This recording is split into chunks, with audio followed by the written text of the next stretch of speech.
Messieurs, bonsoir. Merci de préférer la télévision nationale. Au sommaire de cette édition, ouverture de la 7e édition du sommet Transform Africa TAS 2025.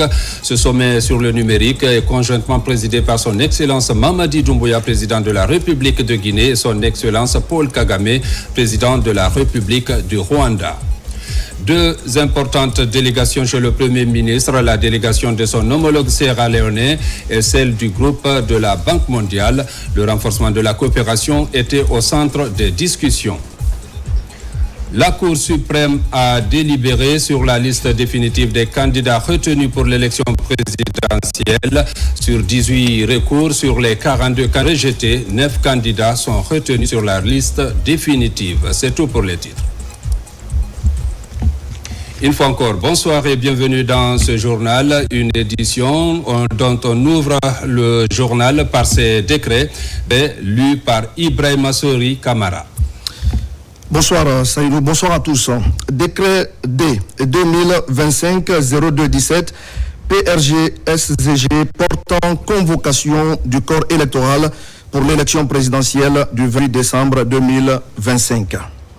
Le président de la République, vu la Constitution du 26 septembre 2025, vu la loi organique L 2025-026 CNT du 27 septembre 2025 portant code électoral, vu le décret D 2025-178 PRG-SZG du 27 septembre 2025 fixant la date du scrutin pour l'élection présidentielle.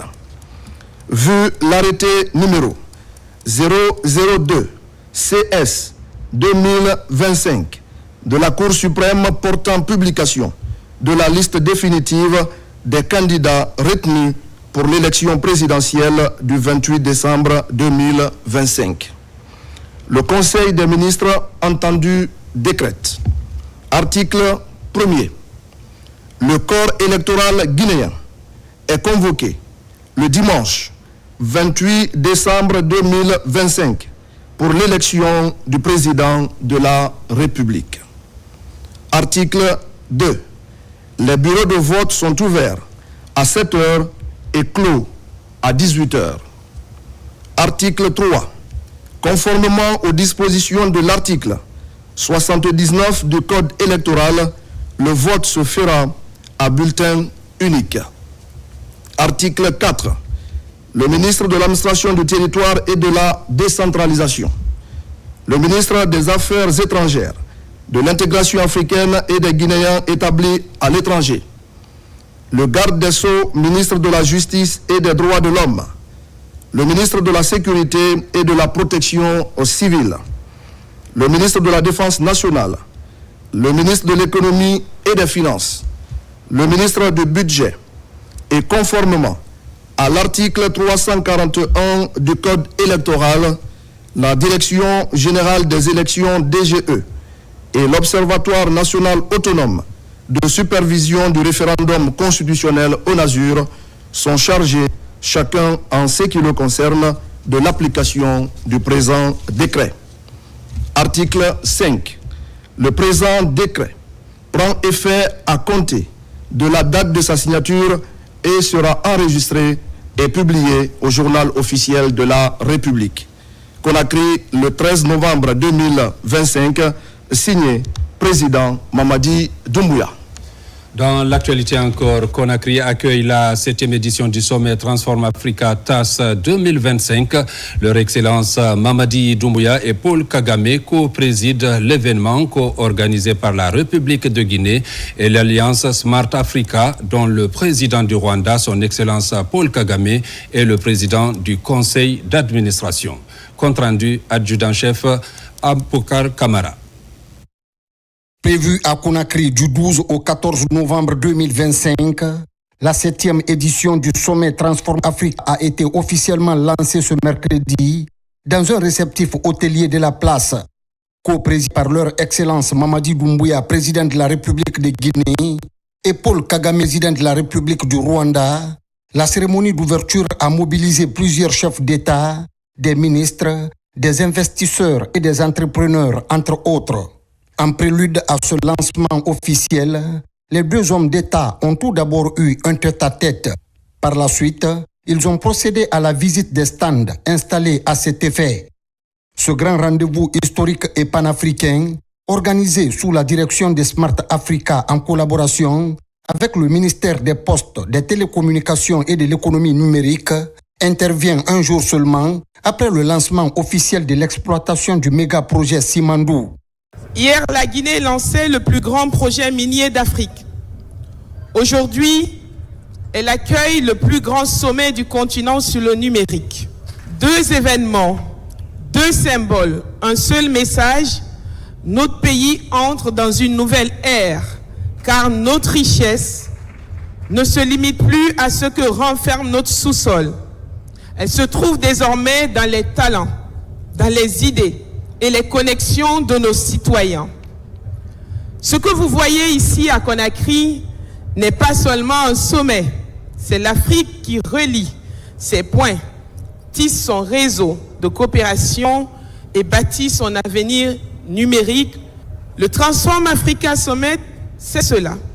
Un continent qui passe du minerai au numérique, qui relie ses peuples, ses talents et ses territoires pour tracer ensemble les routes invisibles du progrès. C'est pourquoi, c'est pour moi un immense honneur et une profonde émotion de vous souhaiter la bienvenue à Conakry, dans cette terre d'hospitalité et d'avenir, pour cette 7e édition du Transform Africa Summit, la première jamais organisée en Afrique francophone et en Afrique de l'Ouest. Bienvenue chez nous, chez vous, dans une Guinée qui croit au numérique, dans une Afrique qui se rassemble pour écrire ensemble la prochaine page de son histoire technologique. Avec pour thème évocateur l'intelligence artificielle IA pour l'Afrique, innover localement, impacter globalement, le Transform Africa Summit 2025 s'articule autour de 3 priorités. Former une nouvelle génération de spécialistes africains de la donnée, créer un environnement réglementaire favorable à une IA éthique et responsable, stimuler les investissements pour permettre aux innovations de franchir les frontières. La République de la Guinée a démontré ici une détermination et une passion exceptionnelle en liant ce sommet Transform Africa Summit, réaffirmant ainsi son leadership, son engagement dans l'agenda de la transformation numérique du continent. Sa vision pour avoir rendu possible ce sommet historique, le tout premier jamais organisé en Afrique de l'Ouest. Ce sommet Transform Africa 2025 intervient à un moment déterminant pour notre continent. L'intelligence artificielle redéfinit la manière dont les nations se développent, dont nos économies et nos sociétés évoluent. Mais pour l'Afrique, l'IA représente bien plus qu'une technologie. Excellence. C'est une opportunité de repenser le développement à partir de nos réalités, de nos talents et de nos ingéniosités. L'histoire de l'IA en Afrique, Excellence, n'est pas une histoire de machines remplaçant les hommes. C'est une histoire d'une Afrique qui met la technologie au service de ses besoins et de ses aspirations. C'est pourquoi d'ailleurs le thème de ce sommet, l'IA pour l'Afrique, innover localement, impacter globalement, a une résonance particulière. Sous le leadership des 2 chefs d'État, les républiques de Guinée et du Rwanda ont signé plusieurs protocoles d'accord, notamment dans les domaines de la santé, de l'agriculture, de la technologie et des infrastructures. Dans un élan de solidarité et de confiance mutuelle, axé sur le panafricanisme, ces actions se concrétisent sur le terrain grâce à la ferme volonté de ces 2 présidents visionnaires de faire rayonner leurs pays respectifs. Leur Excellence Mamadi Doumbouya et Paul Kagame ont à cette occasion salué les excellentes relations d'amitié, de fraternité et de coopération entre les peuples guinéens et rwandais. More than a decade ago, the Transform Africa Summit was launched in Kigali. Back then, a digital revolution was unfolding globally. Il y a plus d'une décennie, le sommet Transform Africa a été lancé à Kigali. À l'époque, la révolution numérique se déroulait à l'échelle mondiale. Les opportunités qui s'offraient à nous étaient claires. Investir dans le haut débit et faire de la connectivité un levier stratégique pour consolider la mise en place de l'alliance Smart Africa. Grâce au leadership de l'Association Koné, ce partenariat continue de croître avec un total de 42 pays membres. Les engagements que nous avons pris au début de ce voyage tiennent toujours et avec le soutien de nos partenaires, nous progressons rapidement. La seule différence est qu'aujourd'hui, nous devons faire face à une situation plus complexe où l'évolution de la technologie de pointe se déroule à un rythme beaucoup plus rapide.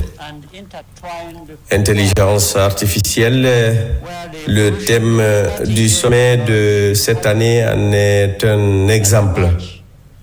Pour l'Afrique, le succès dépendra non seulement de la rapidité avec laquelle nous allons déployer cet outil, mais aussi des domaines dans lesquels nous choisirons de l'appliquer. Les solutions les mieux adaptées à notre contexte et à nos priorités de développement offriront les bénéfices les plus durables à notre capital humain. To our context and development needs will bring the maximum gains to our human capital. Je souhaite la bienvenue à Monsieur le Président Paul Kagame, mon frère, ainsi qu'à tous les invités ici présents sur la terre africaine de Guinée. Cette Guinée qui est notre paradis, terre de richesse et d'innovation. Nous sommes très heureux et honorés d'accueillir cette 7e du Transform Africa Summit pour l'Afrique. Innover localement, impacter globalement, qui est parfaitement aligné avec ma vision du programme de développement socio-économique durable et responsable pour les 15 prochaines années. Simandou 2040, notamment le pilier numéro 3 de ce programme consacré aux nouvelles technologies pour améliorer le bien-être de nos populations. Je vous invite à mettre à profit ces 2 jours d'échanges constructifs sur la terre panafricaine de Guinée pour trouver des solutions adaptées à nos besoins et à ceux des générations futures face à l'innovation rapide de l'intelligence artificielle et des nouvelles technologies.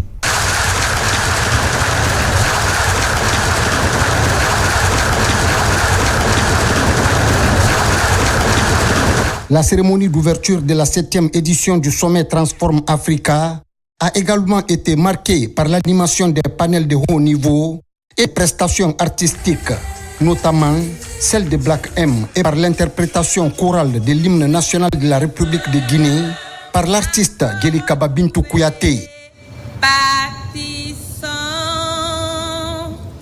L'unité africaine dans l'indépendance retrouvée.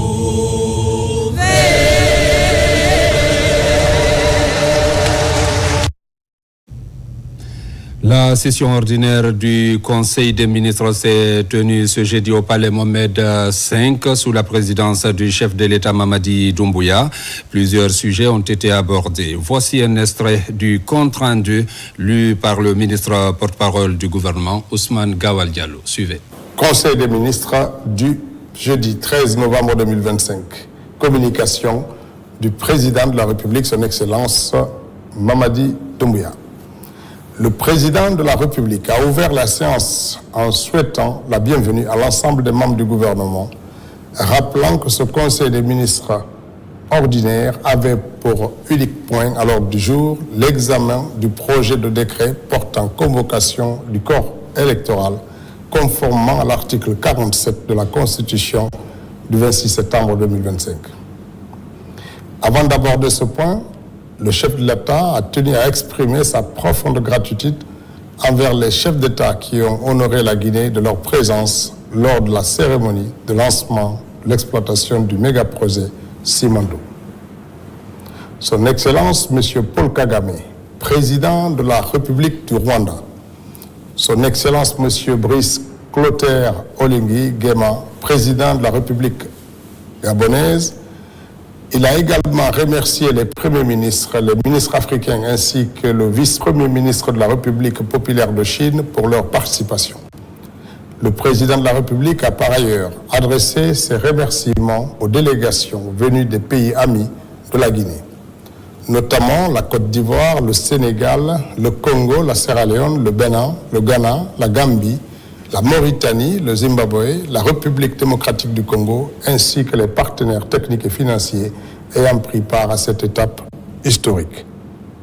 Le chef de l'État a salué l'engagement, la rigueur, le suivi, l'ordre et la discipline, l'intelligence collective et l'excellent travail réalisé par les membres du comité stratégique du Simandou avec l'accompagnement de tous les membres du gouvernement et les institutions de la République, qui, sous son autorité directe, ont contribué à délivrer au peuple souverain de Guinée ce méga-projet transformateur pour le bien-être de nos populations.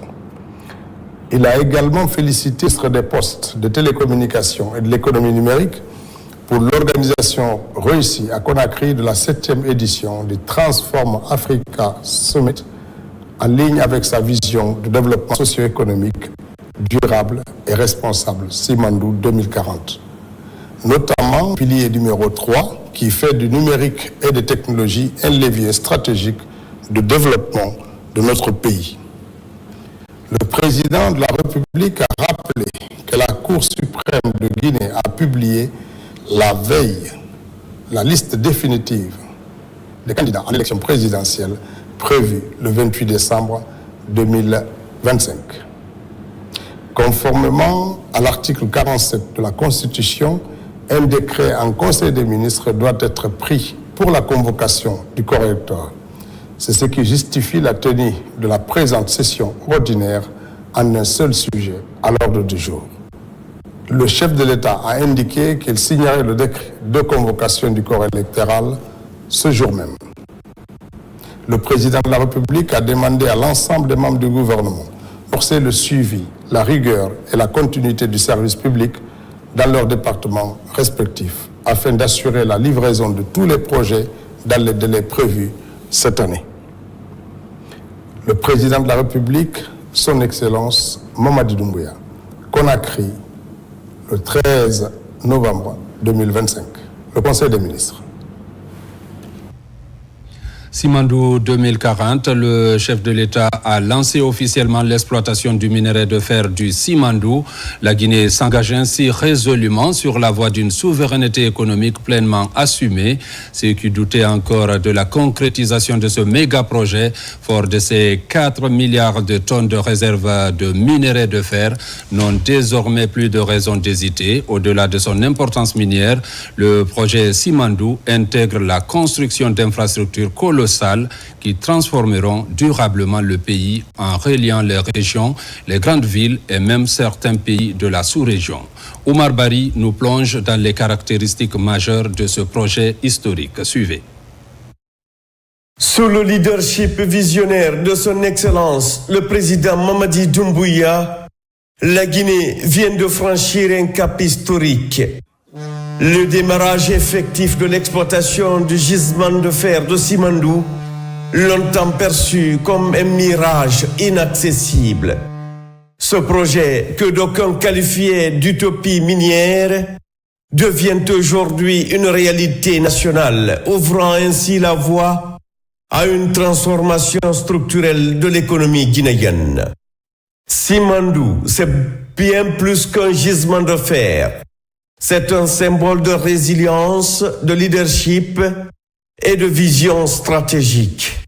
C'est aussi la matérialisation d'un rêve collectif, celui d'une Guinée qui prend désormais en main son destin, qui valorise ses ressources et qui s'affirme comme un acteur majeur du développement industriel africain. Le projet Simandou repose sur 4 composantes majeures articulées autour d'un principe central, le co-développement garant d'un partage équitable des coûts, des bénéfices et des risques. Avec plus de 650 km de chemin de fer à double voie, le Transguinéen relie les gisements des différents blocs miniers au port de Morebaya sur la côte guinéenne. Ce projet ferroviaire unique en Afrique symbolise la détermination du chef de l'État à doter le pays d'infrastructures modernes et intégrées. 143 locomotives et plus de 7000 wagons, chacun capable de transporter jusqu'à 81 tonnes. Plus de 4 milliards de tonnes de réserves de minerais de fer, 120 millions de tonnes de minerais transportés chaque année, une flotte de 23 navires pouvant charger jusqu'à plus de 80 000 tonnes de minerais chacun. Chaque convoi de locomotives et de wagons incarne la marche en avant d'une Guinée qui se met véritablement sur les rails de la souveraineté industrielle. Le port de Morebaya, doté de 3 quais principaux, 2 minéraliers et un commercial, est conçu pour accueillir aussi bien les exportations minières que le trafic de marchandises et de passagers. Il comprend 30 lignes de contrôle, 16 km de convoyeurs à bande, 4 culbuteurs appelés casse-dumpeuses, 6 empileurs et 4 chargeurs de navires, 16 bâtiments modernes composés de bureaux, logements, cantines, postes de douane et centres de support. Ce port, vitrine de la modernité industrielle guinéenne, sera un véritable hub logistique sous-régional. Les blocs 1 et 2 sont opérés par Winning Consortium Simandou et son partenaire stratégique Baou, géant mondial de l'acier. Les blocs 3 et 4 sont détenus par Rio Tinto Simfer, Chinalco. Cette structuration équilibrée garantit une gestion transparente, compétitive et durable des ressources minières nationales. Une aciérie pour transformer localement le minerai. Sous l'impulsion du président Mamadi Doumbouya, la Guinée ne se contentera plus d'exporter son minerai brut. Une aciérie nationale verra le jour, dont les études seront finalisées 2 ans après la première production. Ce projet incarne la volonté de transformer sur place, de créer plus de valeur ajoutée et d'ancrer durablement la Guinée dans la chaîne mondiale de l'acier. L'un des acquis majeurs de ce tournant historique réside dans la prise de participation souveraine de la Guinée. 15% de parts non dilutives et non contributives dans toutes les mines, 15% dans les infrastructures ferroviaires, 15 autres % dans les infrastructures portuaires et 15% dans l'aciérie nationale à venir. Avant l'ère Doumbouya, la Guinée ne possédait aucune part dans ces projets structurants. Aujourd'hui, elle en est actionnaire stratégique, sans contrepartie financière, une première historique dans le secteur extractif africain. Aucune décision stratégique ne peut désormais être prise sans l'accord de l'État guinéen. Le président Mamadi Doumbouya a placé le projet Simandou au cœur d'une vision économique souveraine fondée sur 3 piliers. La création massive d'emplois, notamment pour les jeunes et les femmes, le développement du tissu économique local avec la promotion des petites et moyennes entreprises guinéennes, le transfert de compétences et de technologies pour renforcer la capacité nationale. Le projet Simandou transformera profondément le visage du pays. Modernisation des infrastructures, désenclavement des régions, dynamisation du commerce intérieur et des exportations, autonomisation des communautés locales, entre autres. Simandou, c'est l'avenir qui écrit aujourd'hui. C'est la Guinée qui s'élève, qui se forge une place dans l'histoire industrielle du continent et du monde entier. Sous la conduite du président Mamadi Doumbouya, la Guinée réalise enfin ce que des générations entières n'avaient osé espérer. Avec le souffle du vent de Simandou et la lumière des montagnes ancestrales, la Guinée ne se raconte plus. Elle se relève, elle s'affirme, elle s'accomplit. Et au palais Mohamed V, le président Mamadi Doumbouya vient de recevoir le vice-premier ministre chinois, émissaire du président Xi Jinping à la tête d'une forte délégation. L'envoyé spécial du président chinois est venu réaffirmer l'amitié profonde entre Pékin et Conakry, ainsi que la détermination de la Chine à accompagner la Guinée dans la mise en œuvre du programme Simandou 2040 dans un esprit de coopération gagnant-gagnant. Oumar Bari. Après avoir pris part au démarrage officiel de l'exploitation du Simandou, le vice-premier ministre de la République populaire Chine, Liu Guozhong, émissaire du président Xi Jinping, a été reçu dans la soirée de ce mardi 11 novembre 2025 au palais Mohamed V par le président de la République Mamadi Doumbouya. À la tête d'une très forte délégation, l'envoyé du président chinois est venu réaffirmer l'amitié profonde entre Pékin et Conakry, ainsi que la détermination de la Chine à accompagner la Guinée dans la mise en œuvre du programme Simandou 2040 dans un esprit de coopération gagnant-gagnant. Depuis la participation du président Mamadi Doumbouya au Forum sur la coopération sino-guinéenne FOCAC à Pékin en septembre 2024, les relations entre la Guinée et la Chine ont franchi un cap stratégique et décisif, marqué par une intention des échanges et une coopération renforcée dans des secteurs clés. L'audience accordée par le chef de l'État à M. Liu Guozhong s'inscrit donc dans cette dynamique. Les entretiens entre les deux hauts responsables ont permis d'échanger sur divers aspects de la coopération bilatérale stratégique, notamment dans les domaines économiques, sécuritaires, industriels, miniers et éducatifs. Au nom du président Xi Jinping, le vice-premier ministre de la République populaire de Chine a transmis les salutations fraternelles du peuple chinois et félicité la Guinée pour les progrès remarquables accomplis dans le cadre du projet Simandou sous la direction du président Mamadi Doumbouya. Il a souligné la volonté ferme de la Chine de redynamiser les liens bilatéraux dans la continuité de plusieurs décennies de coopération fructueuse fondée sur le respect mutuel, l'égalité et la solidarité. Le vice-premier ministre chinois Liu Guozhong, dans son message, a salué également les progrès exceptionnels réalisés depuis le 5 septembre 2021, tout en réaffirmant la volonté de porter les relations sino-guinéennes à un niveau de partenariat stratégique à toute épreuve. Cette orientation, selon lui, permettra de consolider la confiance mutuelle et d'accélérer le développement harmonieux et durable entre les deux nations.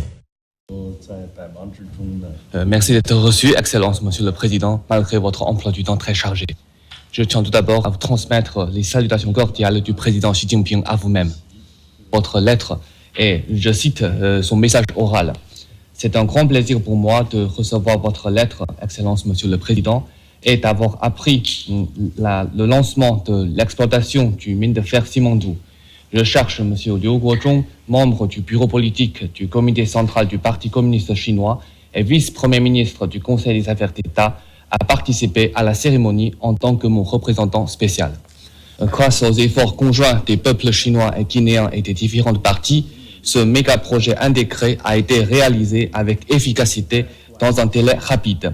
Je vous en félicite chaleureusement. C'est le projet du siècle tant espéré par le peuple guinéen, mais aussi un fruit de l'amitié et de la coopération sino-guinéenne et sino-africaine de près de 7 décennies, ce qui apportera une grande contribution au développement économique de votre pays et à la mise en œuvre du programme Simandou 2040. Très attaché à l'amitié traditionnelle sino-guinéenne, j'entends travailler ensemble avec vous, Excellence, Monsieur le Président, à promouvoir un développement de qualité de la coopération sino-guinéenne au plus grand bénéfice de nos deux peuples. Fin de citation. En septembre dernier, vous avez participé au sommet de Beijing du FOCAC et en marge duquel vous avez eu un entretien avec le président Xi Jinping, donnant l'orientation à suivre pour les relations sino-guinéennes, ce qui a déjà été inscrit dans les annales de l'amitié sino-guinéenne. C'est la première fois que je suis venu au Guinée et la deuxième fois en Afrique. Et j'ai pu mesurer de mes propres yeux le développement économique et social de votre pays et le bien-être de la population, ce qui m'a beaucoup impressionné. J'ai pu mesurer de mes propres yeux, c'est une terre prometteuse, belle et prospère. Et monsieur l'ambassadeur Sun Yong m'a dit que sous votre conduite pendant ces 4 dernières années, votre pays a connu un développement vigoureux et les dépenses fiscales sont surtout destinées au bien-être de la population. Nous l'apprécions hautement. Le président Mamadi Doumbouya a rappelé que la Guinée fut le premier pays d'Afrique subsaharienne à établir des relations diplomatiques avec la Chine seulement 12 jours après la proclamation de son indépendance, le 2 octobre 1958. Ce geste historique symbolise la profondeur et la constance de l'amitié sino-guinéenne.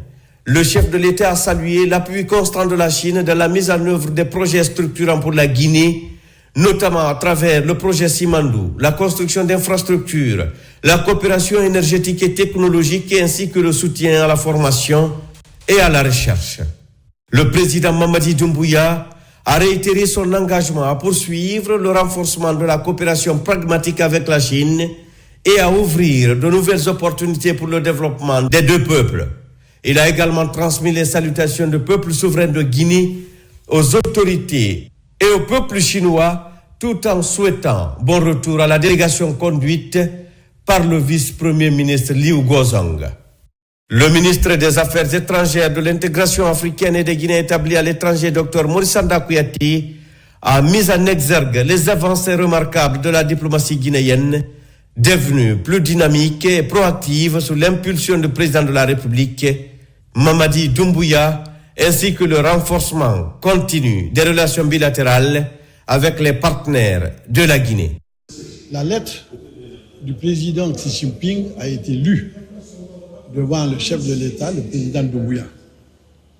Et de hautes appréciations ont été adressées au peuple guinéen et à son président. Mais surtout, ce qui est important, c'est que c'est la première fois que l'envoyé spécial du chef de l'État soit de ce rang. D'habitude, c'est le ministre qui l'envoie. Mais celui-ci, c'est le vice-premier ministre chargé des affaires d'État, membre du bureau politique national du comité central du Parti communiste chinois. Et ils ont aussi parlé d'avenir, du présent et de l'avenir. Le chef de l'État, le président Doumbouya, a brossé de façon exhaustive sa vision pour notre pays. Le président Xi Jinping dit qu'il continuera à accompagner le chef de l'État guinéen dans sa quête de prospérité pour son pays. C'est tout dire. Cette rencontre, les Mohamed V, marque une nouvelle étape dans l'histoire des relations sino-guinéennes et traduit la volonté commune des deux chefs d'État de continuer à œuvrer ensemble pour le bien-être de leur peuple et le renforcement durable de leur partenariat stratégique. À la primature, ce jeudi, le Premier ministre Amadou Riba a reçu successivement 2 importantes délégations. D'abord, la délégation de son homologue sierra-léonais, ensuite celle du groupe de la Banque mondiale. 2 rencontres de haut niveau qui illustrent la vitalité de la diplomatie guinéenne et la confiance renouvelée des partenaires dans la dynamique de transformation économique engagée par le gouvernement. Compte rendu, Ousmane Bangoura. À la primature, l'accueil est empreint de fraternité entre les 2 nations voisines et amies. Le Premier ministre Amadou Riba, entouré des membres du cabinet, reçoit son homologue de Sierra Leone, David Moana Senghé, à la tête d'une importante délégation. Cette visite s'inscrit dans le cadre du renforcement des relations d'amitié et de coopération entre la République de Guinée et la République sœur de Sierra Leone. Portant un message du président Julius Maada Bio à son frère et homologue, le président Mamadi Doumbouya. Le Premier ministre sierra-léonais a salué la vision et le leadership du chef de l'État guinéen, notamment à travers le projet Simandou et l'initiative Smart Africa. At the launching of the operations of the Simandou 2040 project. Ils apprécient ce projet intégrateur que la Guinée a pu mobiliser tous les grands partenaires au monde pour faire ce projet. Donc pour eux, le projet Simandou, c'est une inspiration. Mais aussi saluer le leadership et la vision du chef de l'État, le président Mamadi Doumbouya. Pour cela, ils pensent que la Sierra Leone peut apprendre de la Guinée dans la structuration de ce projet d'une part, mais aussi l'utilisation de chemin de fer transguinéenne, parce qu'ils peuvent transporter les produits et puis le commerce entre la Sierra Leone et la Guinée est extrêmement important. Il y a à peu près 45 millions de dollars de commerce entre les deux pays. Il y a les produits qui quittent en Guinée qui vont en Sierra Leone, mais pour eux c'est quelque chose qu'on doit vraiment aller de l'avant. Cette rencontre traduit la détermination des 2 gouvernements à bâtir un partenariat durable au service du développement partagé. Quelques instants plus tard, la primature a servi de cadre à une autre rencontre de haut niveau. Le Premier ministre Amadou Riba a reçu une forte délégation du groupe de la Banque mondiale, conduite par Marie Chantal, directrice pour la Guinée, la Côte d'Ivoire, le Bénin et le Togo, et Nathalie Kouassi, directrice Afrique de l'Ouest. La mission est venue réaffirmer la volonté du groupe d'accompagner la Guinée dans ses priorités de développement. Nous pensons que Simandou 2040 représente une vision très structurée et qui touche aux questions de développement les plus cruciaux de ce pays. Et donc nous allons prendre ce moment pour écouter le gouvernement, mais également comme partenaire, échanger pour arriver à avoir vraiment un programme pour les 5 prochaines années où le groupe de la Banque mondiale sera à côté du gouvernement. On parle de 5 ans, mais comme on est une institution de développement, on pense au-delà de 5 ans. 2 rencontres, un même objectif, donner un nouvel élan à la transformation économique du pays et affirmer la Guinée comme un acteur incontournable du développement dans la sous-région.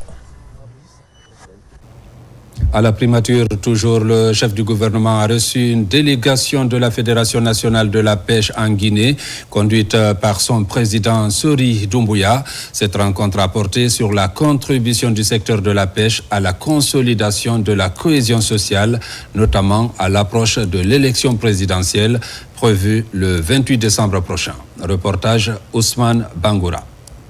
C'est une rencontre d'échange et d'écoute à la primature entre le Premier ministre, chef du gouvernement, et les acteurs du secteur de la pêche en Guinée.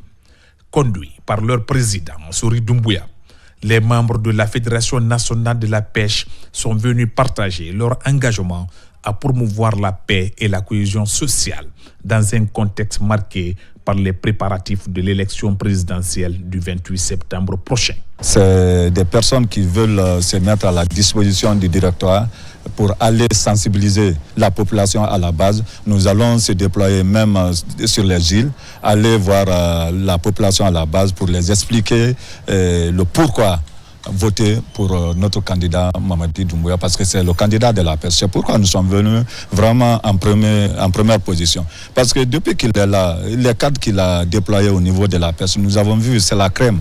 Vous avez vu, à commencer par le ministre de la PES, qui est vraiment quelqu'un de dynamique. Depuis qu'il est venu, il a essayé de dynamiser. Nous marchons main dans la main.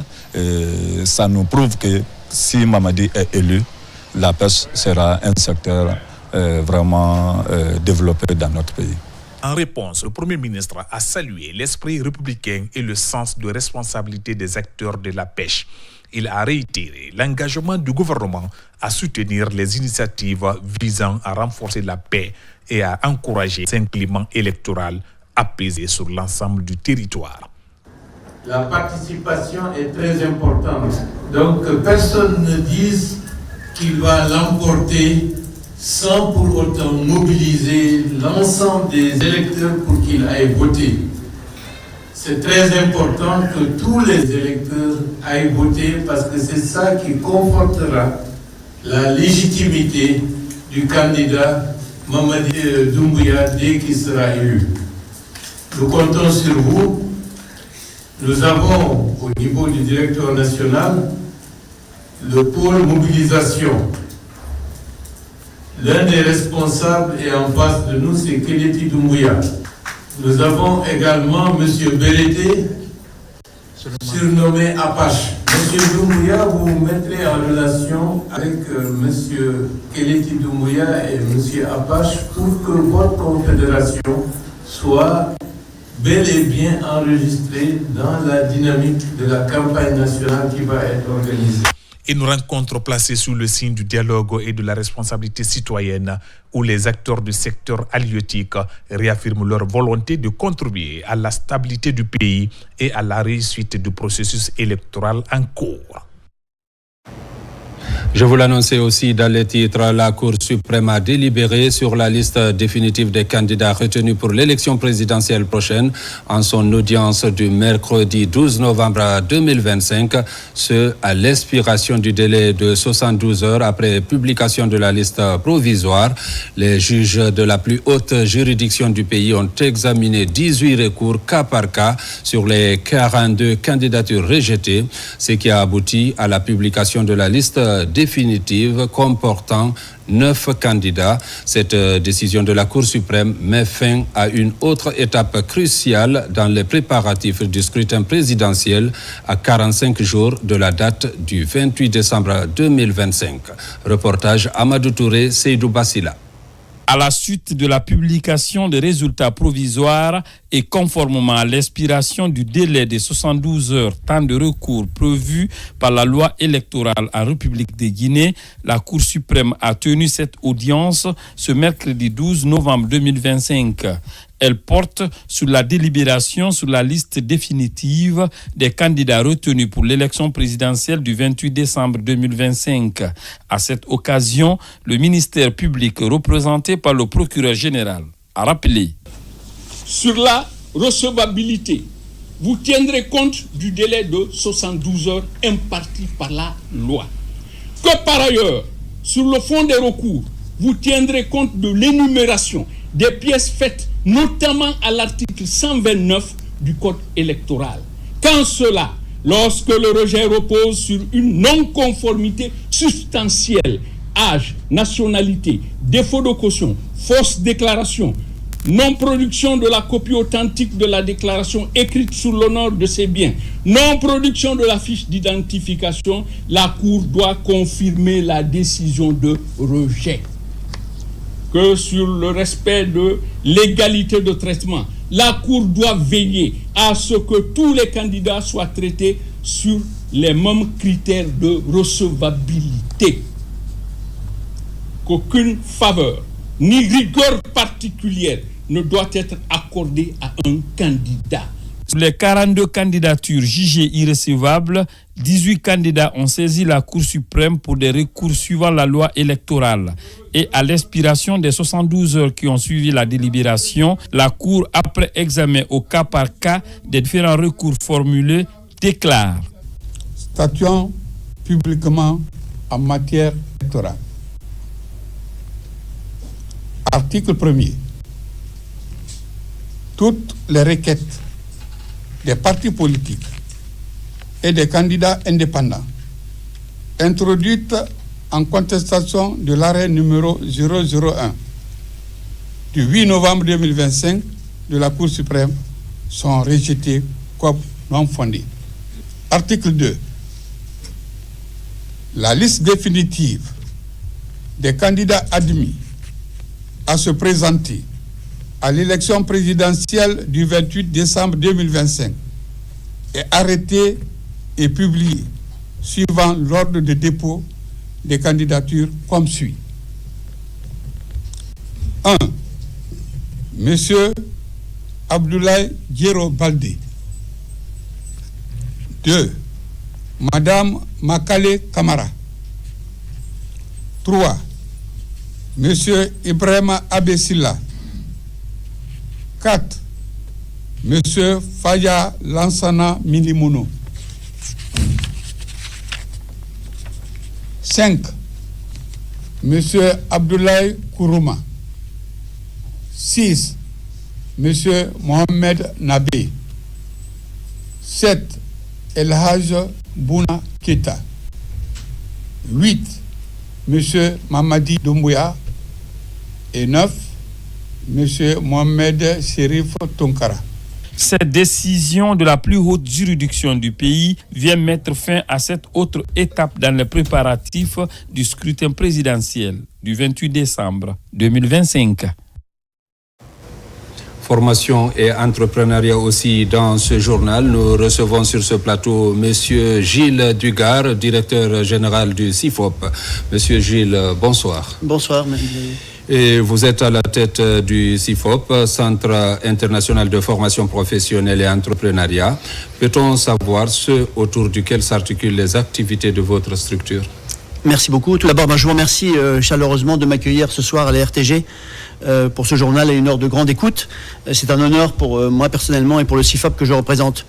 Le CIFOP est un cabinet international basé en France, spécialisé dans le conseil, l'expertise et surtout, je dirais, dans le renforcement des capacités des élus, des dirigeants, des cadres et collaborateurs du secteur public et parapublic en Afrique et en Guinée en particulier, secteur dans lequel nous sommes reconnus comme étant le leader incontesté et incontestable par la qualité et la pertinence des formations que nous dispensons. Depuis 72 heures, vous êtes en Guinée. Est-ce pour faire connaître votre institution ou vous avez d'autres ambitions? Alors, ma présence ici a un double objectif. D'une part, je suis là pour lancer la mission d'informatisation et de digitalisation des communes de Guinée. Marché qui a été attribué grâce à un logiciel de notre partenaire Tomate, donc Tompro aux communes, et aussi bien sûr pour renforcer les liens entre la République de Guinée et le CIFOP dans le renforcement des capacités et la valorisation du capital humain. Alors, peut-on connaître les différentes rencontres que vous avez eues depuis votre arrivée? Oui, tout à fait. Je tiens à saluer en premier lieu le travail qui a été effectué par nos deux points focaux en amont de ma venue et pendant ma présence ici. Donc Monsieur Mamadouba Youla au niveau de la présidence de la République et Monsieur Ousmane Bari au niveau du ministère du Plan et de la Coopération internationale qui font un travail colossal à nos côtés. Et donc on a d'abord rencontré bien sûr les institutions régaliennes ça va encore se poursuivre demain, présidence de la République, primature, et également les institutions, on va dire, du pôle économique, donc ministère de l'économie et des finances, ministère du budget, ministère du plan et de la coopération internationale et tous les organismes, je dirais, rattachés à ce pôle économique. Et en plus des communes, est-ce qu'il y a d'autres projets en vue? Oui, bien sûr, il y a beaucoup de projets en vue. Le CIFOP a vraiment la volonté et la vocation de contribuer au renforcement des capacités d'un maximum d'acteurs ici en République de Guinée. Et je dirais que on est connu et bien connu depuis maintenant 2008, je crois, ici. Le CIFOP est un acteur déjà majeur. On a eu l'occasion de former des milliers de Guinéens dans nos centres, nos différents centres, mais aussi ici en Guinée. Et on a vraiment l'ambition d'aller encore plus loin dans cette voie. Votre dernier mot? Mon dernier mot, c'est de dire, voilà, il y a un partenariat qui nous semble important entre la République de Guinée et le CIFOP. Son Excellence le Président de la République a engagé la Guinée dans un vaste plan et très ambitieux sur les 15 prochaines années. Le capital humain, je crois, est au cœur de ce projet, de ce dispositif. Et le CIFOP est là pour accompagner la République de Guinée, bien sûr, à travers sa contribution dans le renforcement des capacités. D'une part pour former les leaders de demain, mais également pour former tous ceux qui vont contribuer à faire en sorte que la Guinée soit sur la voie de l'émergence et notamment dans le domaine des ressources humaines. La formation des leaders au cœur de ce partenariat. Merci, Monsieur Jules. Mesdames, Messieurs, c'est la fin de cette édition. Merci de l'avoir suivi et bonne suite de programme sur la RTG.